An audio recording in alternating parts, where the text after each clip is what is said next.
A gente segue falando então sobre esse cenário tarifário dos Estados Unidos, os novos desdobramentos anunciados por Donald Trump, que lembrando, emitiu cartas para 6 novos países agora há pouco. Vou chamar agora o Leonardo Santos, sócio da Dom Investimentos. Tudo bem, Leonardo? Bem-vindo aqui no CNN Money. Obrigada por conversar com a gente. Boa tarde. Boa tarde, Muriel. Obrigado pelo convite. Quero muito te ouvir sobre a sua avaliação diante dessas novas cartas divulgadas agora, novos países recebendo essas cartinhas, enquanto o dia 1º de agosto não chega, que é a data limite. Como é que você está enxergando esse movimento de Donald Trump? Bom, a gente já esperava, ele já tinha avisado que ia emitir essas cartas, né? E tínhamos uma data que era hoje, que era justamente dia 9.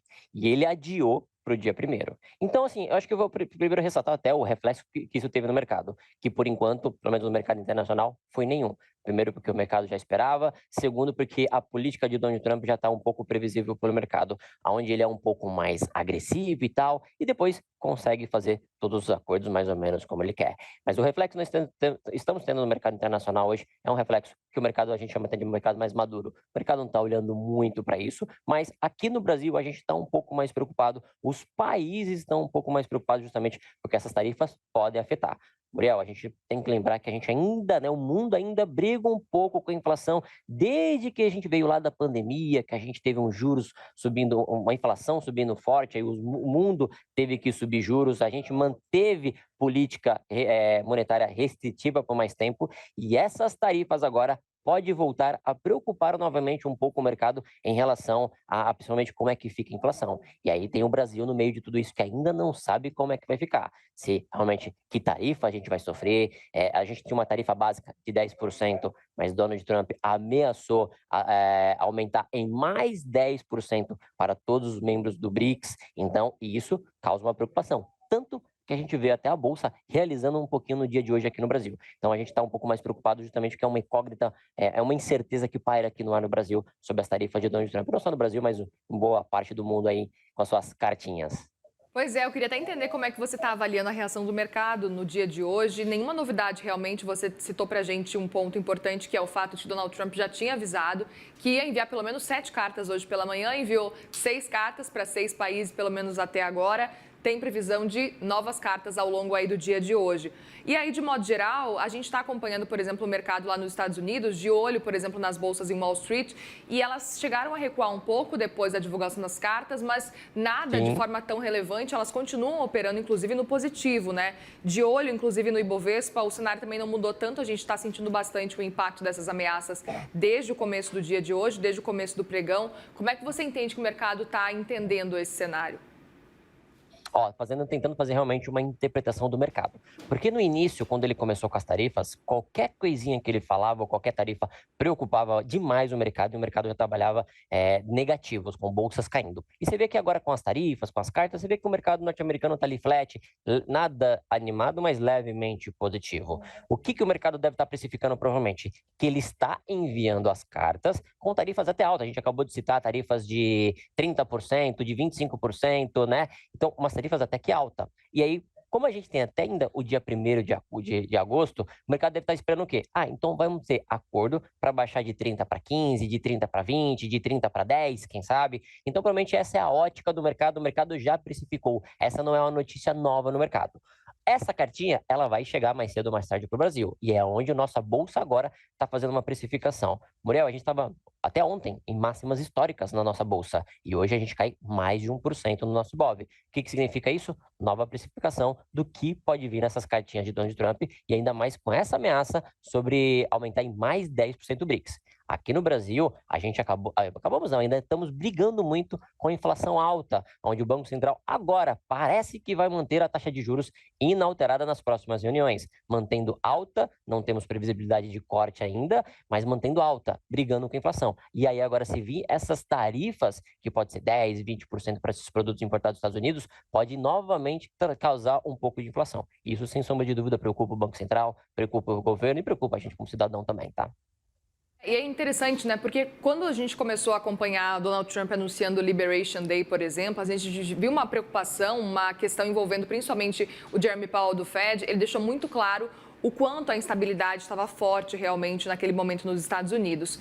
Na última reunião do Fed, existiu inclusive uma fala de Jeremy Powell em que ele deixou claro que a instabilidade diminuiu, mas continua alta. Inclusive, a gente tem hoje a ata do Fed. Queria te ouvir especificamente do que esperar dessa ata para que a gente acompanhe, levando em consideração esses novos anúncios de Donald Trump e o quanto que isso pode mudar. A gente viu agora há pouco Donald Trump criticando novamente Jeremy Powell, falando que as taxas de juros precisam ser reduzidas, o que não é novidade, ele está cobrando isso desde o começo do seu mandato, mas queria saber a sua percepção diante também dessa avaliação. Na sua percepção, a questão da inflação é uma questão que preocupa ou, especificamente, a taxa de juros continua em patamares de manutenção sem queda, porque a instabilidade gerada, por exemplo, por tarifas continua rondando? Como é que você está enxergando tudo isso? Sim, sim. Acho que o primeiro lance é, né, os presidentes sempre vão pressionar os bancos centrais para diminuir juros. É a função do presidente, ele quer mover a economia, mas infelizmente às vezes não é a realidade, como não é aqui no Brasil, como lá nos Estados Unidos, né? Então, o Donald Trump sempre criticou muito Jeremy Powell para baixar os juros. Só que Jeremy Powell sempre foi um cara muito polido, muito centrado, muito profissional. E ele sempre deixou claro: eu só vou abaixar a taxa de juros quando os indicadores de inflação realmente mostrarem isso. Aí os indicadores, Muriel, até que começaram a mostrar. Só que quando começou a mostrar, entrou as incertezas das tarifas. E o Jeremy Powell deixou bem claro: diante dessas incertezas, eu vou manter a política monetária ainda restritiva até que a gente tenha mais clareza. Então, é onde o mercado vai estar com taxa de juros ali ainda restritiva, o mercado está precificando corte para esse ano, mas mais para frente. Em relação à taxa de juros, mesmo falando, o mercado, a gente vai ter agora, em final de julho, a gente vai ter uma decisão, mas o mercado ainda não precifica, só para setembro. Em relação à ata, a gente já sabe que é um pouco mais do mesmo, porque a gente já viu muitas falas de Jeremy Powell. A ata, normalmente, ela reflete muito as falas de Jeremy Powell, presidente do Banco Central norte-americano. E é mais ou menos essa linha, Muriel. Vou manter a taxa de juros restritiva por mais tempo, até que os indicadores, até que as incertezas diminuam. Ou seja, ele sempre polido, muito profissional e não está ouvindo Donald Trump. E Donald Trump continua ameaçando e até chegou a xingar ele, né, em casos anteriores. Exatamente. E aí, aproveito para te perguntar de que forma que essas tarifas todas podem respingar no Brasil. A gente está com o Brasil, por enquanto, para além de taxa, enfim, de aço, a tarifa, de modo geral, ainda em 10%, mas estamos acompanhando essa possibilidade aí de talvez o Brasil ser taxado em mais 10%, porque pertence ao BRICS. Como é que você entende isso? De que forma que isso pode acabar respingando no nosso país, até em termos de inflação? A gente tem um termos de inflação, então a gente vai importar essa inflação, que foi o que eu acabei falando, né? A gente está brigando ainda com política monetária, com taxa de juros. Hoje a gente tem a taxa de juros de 15%, a taxa de juros real maior do mundo. E aí e o Banco Central deixou bem claro: ó, eu vou tentar manter agora a lei não alterada, mas se os juros aumentar, não tem o que fazer, eu ainda vou ter que aumentar mais. Então traz essa preocupação, porque o mercado não vê a hora de cortar juros, tanto que a gente bateu máximo histórico no Ibovespa justamente por isso. E a gente tem a questão também da competitividade comercial. Se o Brasil está com a taxa de juros mais alta, eu preciso comprar, eu preciso importar de outros, né? Que o Brasil vai importar essa inflação e vai precisar repassar. Se ele vai para repassar, ele vai repassar mais caro. Então tem um lance da competitividade também. Eu vou ter outros países se beneficiando com a taxa de juros menor, uma tarifa menor, então eu vou ter que importar desse outro país agora. Então tem esse lance da competitividade também, que acaba atrapalhando. Isso não é um cenário bom. E aí nós temos, né? Acho que para mim até que me preocupa, Muriel, que é o seguinte: se Lula quiser utilizar das famosas tarifas recíprocas, que é o quê? É o Donald Trump tarifar e o Lula retarifar novamente. Igual aconteceu muito com o cenário da China. Só que o Donald Trump, infelizmente, a negociação com a China foi assim: chegou 50%, 70%, não lembro os valores exatos, 70%, chegamos a quase 200% em relação à China. Aí conseguiram um acordo. Imagina se isso acontecer no Brasil e não conseguimos um acordo. Então, isso é o que mais preocupa. Então, a gente tem que ver. Essa novela, ela não é de hoje. Essa novela ela vai continuar ainda por alguns dias. É uma novela que a gente está parando para acompanhar de perto e preocupado com o que pode acontecer, tá? Acompanhar também de que forma que essa tarifa para o Brasil pode impactar, por exemplo, os Estados Unidos, né? A gente sabe, e Jeremy Powell tem deixado claro, que essa inflação pode não vir toda de uma vez, ela pode vir aos poucos, lá para os americanos mesmo, mas queria te ouvir de que forma que essa tarifa do Brasil, se ela realmente vier da forma como ela deve vir, pode também começar a impactar os norte-americanos e, de modo geral, né, a gente tem acompanhado muitas tarifas que agora vão começar a ser distribuídas para vários países, se realmente o acordo não for fechado. De que forma que a gente pode ver essas tarifas aí de 10% a 40%, pelo menos até agora, como é que elas podem começar a impactar na vida do consumidor comum lá dos Estados Unidos? Os Estados Unidos, consequentemente, ele vai importar inflação também. Ele vai pagar mais caro em alguns produtos, vai girar essa roda e vai respingar um pouco lá. E os Estados Unidos também está brigando com a inflação. Teve uma disparada nos preços, o Banco Central aumentou os juros, que é um juros bem alto para a economia norte-americana, e acabamos de falar, né? Jerome Powell mantém essa taxa de juros inalterada por mais tempo, até que os indicadores comecem a mostrar. Então, ele vai ter uma política monetária mais cara, mais alta. O que significa isso? Que a economia norte-americana ainda vai ficar travada. Eu acho que vale ressaltar, né, Muriel? Por que o Donald Trump está fazendo tudo isso? Tá? Ele tem a ideia de, primeiro ponto, a dívida do governo norte-americana está muito alta e crescente. Então, uma das ideias dessas tarifas é pagar a dívida, né? Ele tanto quer pagar essa dívida norte-americana, como ele quer zerar muitos impostos norte-americanos. Mas para isso ele precisa de quê? De uma arrecadação. Então, tudo isso tem o seu copo meio vazio, que é importar inflação, e tem um copo meio cheio, que é pagar a dívida, ajudar a pagar a dívida norte-americana e conseguir tirar muitos impostos do que o cidadão norte-americano paga. Então, seriam essas duas óticas, se a gente concorda ou não é outra coisa, mas é a ideia do Donald Trump. Perfeito. E eu até aproveito para te perguntar se faz sentido na sua percepção, levando em consideração esses objetivos. A gente sabe que Donald Trump foi eleito porque a gente estava em um cenário de não só esse cenário de taxa de juros considerada alta para os americanos, que eles reclamavam, inclusive, isso durante o governo de Joe Biden, mas também uma inflação consideravelmente mais alta. De modo geral, muitos produtos estavam mais caros, como os ovos na época, enfim, na época da eleição. Sim. E aí eu queria te ouvir se, na sua percepção, faz sentido esse movimento que o Donald Trump tem feito nesse momento, porque é um movimento que, num curto prazo, pode assustar a população. Sim, sim. Sem sombra de dúvida que assusta, né? E a política de negociação do Donald Trump é uma política muito agressiva. Então, ele xinga, ele taxa, ele vai para cima. A gente tem que lembrar que o Donald Trump fez fortuna como negociador, como empresário. Então, ele sabe negociar. A gente pode não concordar com os meios, mas com os fins, sim. Então, é muito difícil a gente falar, a gente concorda? Não, a gente não concorda, porque é um meio muito agressivo. Mas quando a gente olha para os fins, obviamente, para o cidadão norte-americano, que é para quem ele está fazendo isso, vale a pena, tá?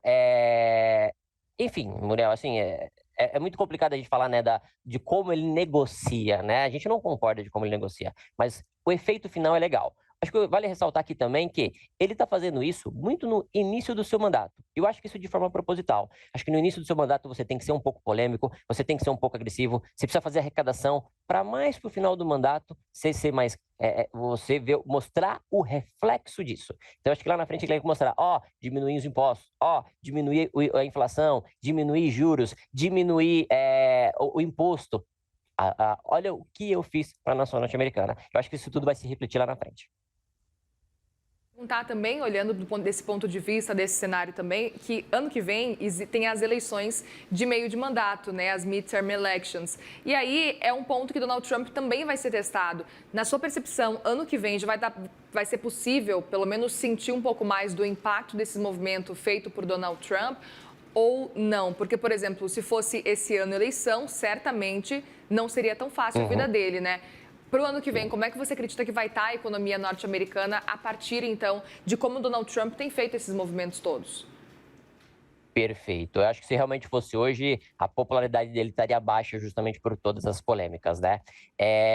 Eu estou um pouco otimista, não só com a economia internacional, como com a economia local em 2026, tá? Eu acho que o mundo brigou muito com juros, e isso travou muito as economias globais, as negociações, a geração de empregos. A gente tinha um alto índice de geração de emprego norte-americana pela política monetária mais restritiva. Esse índice caiu bem, diminuindo o emprego, a gente vem acompanhando isso. Então, isso foi muito ruim para as economias. Só que a gente chegou num ponto que já demorou até um pouco para chegar, Moral, mas a gente chegou a um ponto que a economia, elas estão mostrando uma inflação sendo um pouco mais controlada, em um ritmo mais desacelerado e até mesmo caindo. Tanto que aqui no Brasil a gente teve na segunda-feira um indicador de inflação que veio mais baixo. A gente tem indicadores de inflação dos Estados Unidos vindo mais baixo. Amanhã a gente tem IPCA aqui no Brasil. O mercado já espera, vamos esperar amanhã para saber certeza, né? Mas o mercado já espera que venha uma inflação um pouco mais baixo, diminuindo. Então, com essa inflação diminuindo, os bancos centrais, agora sim pressionados pelos presidentes, poderão começar a cortar juros. E o efeito de cortar juros é novamente impulsionar a economia. Então, falando agora dos Estados Unidos que você me perguntou, eu estou otimista não só para a economia aqui do Brasil, quanto para a economia norte-americana, que é um dos grandes impulsionadores. Estou bastante de olho também na economia chinesa. O Brasil pega muita carona na economia chinesa. Se a China cresce, o Brasil cresce junto, porque a gente é um grande exportador de commodity para a China. Então, a gente está aguardando também uma impulsão bem legal da China. Então, eu estou otimista para 2025, apesar das eleições que você comentou. Eu acho que a gente já vai começar a ver o reflexo das tarifas de Donald Trump. Eu acho que ele não quer esticar muito essas tarifas para já começar realmente ver os efeitos disso. Começar a fazer realmente acordos, porque ele só ganha, ele não ganha com a especulação, ele ganha realmente com o acordo assinado. Então, jogo a tarifa para cima e faço um acordo e realmente agora tem um acordo do que eu quis. E é muito legal até comentar isso, né? Porque ele joga a tarifa lá em cima, aí ele assusta. Aí, ó, tá bom, vamos negociar aqui um pouco abaixo, aí fica legal para todo mundo. Ué, mas é uma negociação alta. Mas ele jogou tão alta essa tarifa que quando ele volta, parece que ficou barato, parece que ficou atrativo. Essa é a forma de negociação dele. Então vamos aguardar aí 2025. Eu realmente estou otimista com as economias para 2026, perdão. Perfeito, tudo uma estratégia. E aproveito também para te perguntar, Leonardo, diante dessas movimentações todas, se o Brasil pode sair beneficiado de alguma forma, levando em consideração esses movimentos, talvez alguns países deixando de negociar com os Estados Unidos para começar a olhar para outros países e talvez essa abertura de mercado talvez possa auxiliar outras economias menores, por exemplo, o Brasil. Não, perfeito. Quando o mundo está crescendo, o Brasil pega carona, né? Igual o Paulo Guedes falou. O Brasil está condenado a crescer. Mas o Brasil está condenado a crescer quando a gente vê o mundo crescendo junto, principalmente China exportando muito, fazendo muita importação aqui do Brasil e exportando muito. Os indicadores da China, por enquanto, não mostraram isso. Estados Unidos também importa muito, o Brasil exporta muito. Então, o mundo crescendo, tendo todo um... A gente vai utilizar um exemplo também que eu não tinha comentado ainda, zona do euro. O bloco europeu é o que está negociando também as tarifas com os Estados Unidos, está com a inflação controladíssima e está querendo voar. Então, está esperando toda a economia global também crescer junto. Então, por isso que eu falei que eu estou um pouco mais otimista. Então, a gente vê o mundo crescendo, o Brasil, com certeza, pega essa carona aí. E aí, principalmente, se a gente tiver com a inflação controlada, tiver com a nossa política fiscal aqui no Brasil tudo controladinha, a gente pega essa carona aí, Muriel. Bem, Leonardo Santos, sócio da Dom Investimentos, obrigada, viu, pela presença, pela conversa aqui com a gente. Volte sempre. Obrigado pelo convite. Tchau, tchau. Obrigada.